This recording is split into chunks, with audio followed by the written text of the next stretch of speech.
पूजा पाठ, कर्मकांड, ज्योतिष सीखने एवं सनातन धर्म से संबंधित वास्तुशास्त्र, जंत्र मंत्र, तंत्र, शास्त्रोक्त ज्ञान प्राप्त करने के लिए जुड़े हमारे इस चैनल से।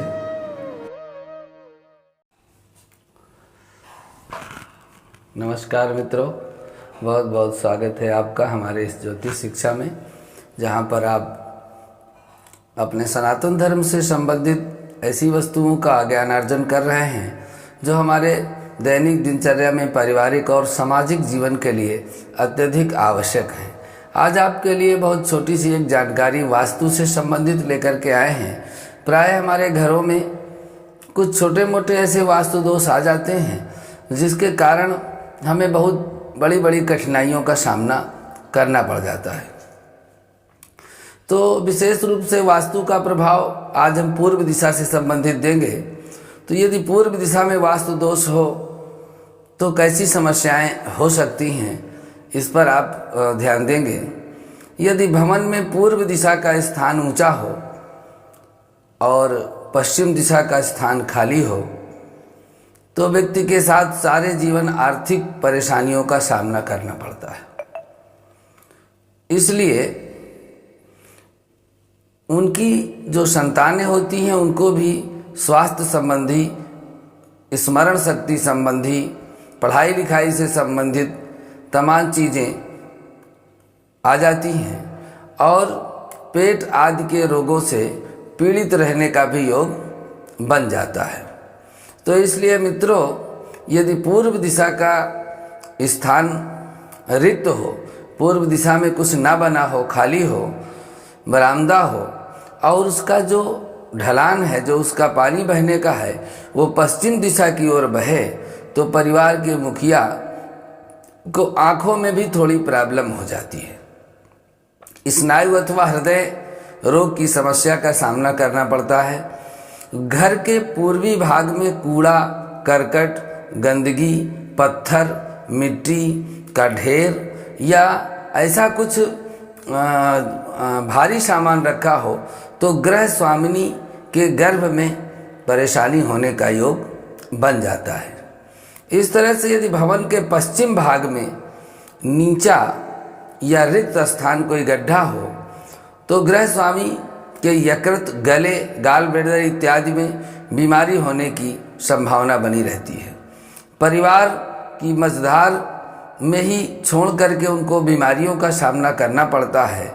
इसलिए गृह स्वामी के सुरक्षा के लिए भवन के पश्चिम भाग में नीचा या कोई रिक्त स्थान नहीं होना चाहिए।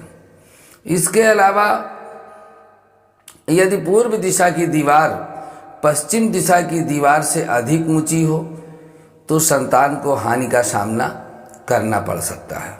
अगर पूर्व दिशा में शौचालय का निर्माण किया जाए तो घर की बहू बेटियां अवश्य अस्वस्थ रहती हैं, परेशान होती हैं।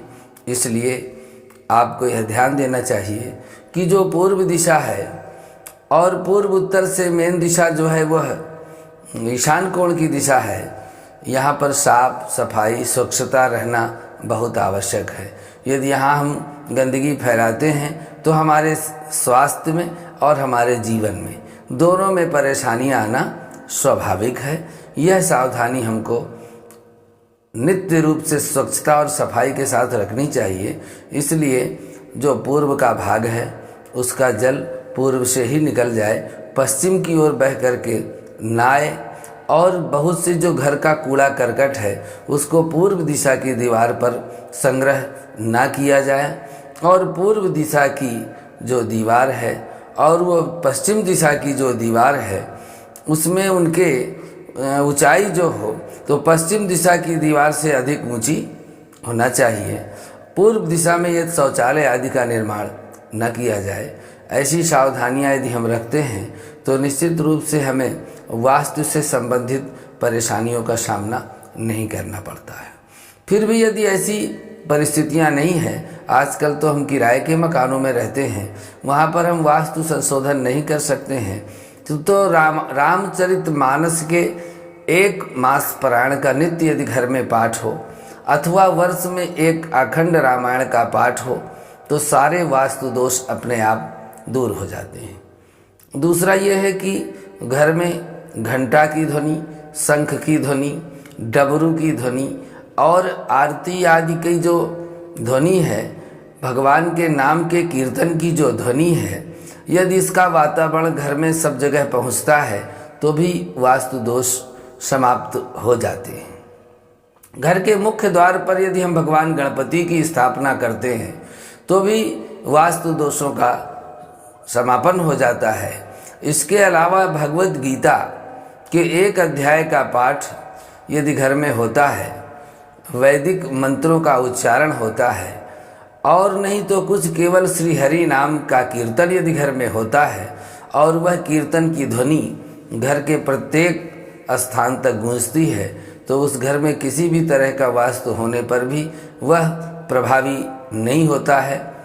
आज के लिए बस इतना ही। आशा ही नहीं विश्वास है कि आप वास्तु में बहुत कुछ ज़्यादा तोड़ फोड़ न करके भगवान के कीर्तन, भजन, आरती और इन साधारण प्रयोगों से अपने घर में वास्तु दोष को दूर करेंगे। आज के लिए बस नमस्कार।